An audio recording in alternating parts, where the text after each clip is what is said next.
বৰপেটাত আৰক্ষীৰ জালত কুখ্যাত ড্ৰাগছ মাফিয়া বুজন পৰিমাণৰ ড্ৰাগছৰ সৈতে আটক কুখ্যাত ড্ৰাগছ মাফিয়া আছৰাফুল ইছলাম।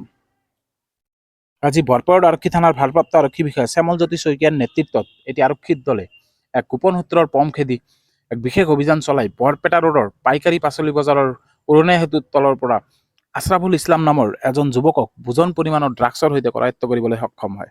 ধৃত ড্ৰাগছ মাফিয়া আছৰাফুল ইছলামৰ ঘৰ বৰপেটা ৰোডৰ জাকলিবিল পথাৰত বুলি জানিব পৰা গৈছে। অভিযানত আৰক্ষীয়ে ধৃত ড্ৰাগছ মাফিয়া আছৰাফুল ইছলামৰ পৰা 12টাকৈ ড্ৰাগছ ভৰ্তি কণ্টেইনাৰ জব্দ কৰিবলৈ সক্ষম হৈছে। সম্প্ৰতি বৰপেটা ৰোড আৰক্ষীয়ে ধৃত ড্ৰাগছ মাফিয়া আছৰাফুল ইছলামক কৰায়ত্ব কৰি অধিক তদন্তৰ বাবে জেৰা অব্যাহত ৰাখিছে। হয়, বৰপেটা ৰোডৰ পাইকাৰী পাচলি বজাৰৰ উৰণীয়া সেতুৰ তলৰ পৰা বুজন পৰিমাণৰ ড্ৰাগছৰ সৈতে আটক কুখ্যাত ড্ৰাগছ মাফিয়া আছৰাফুল ইছলাম।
এইফালে আহিলো, দেখা পালো যে ড্ৰাগছ ধৰা পৰিছে। কিবা আছৰাফুল আপোনাৰ মই বৰপেটা আৰু বিশেষ ধন্যবাদ জনাইছো।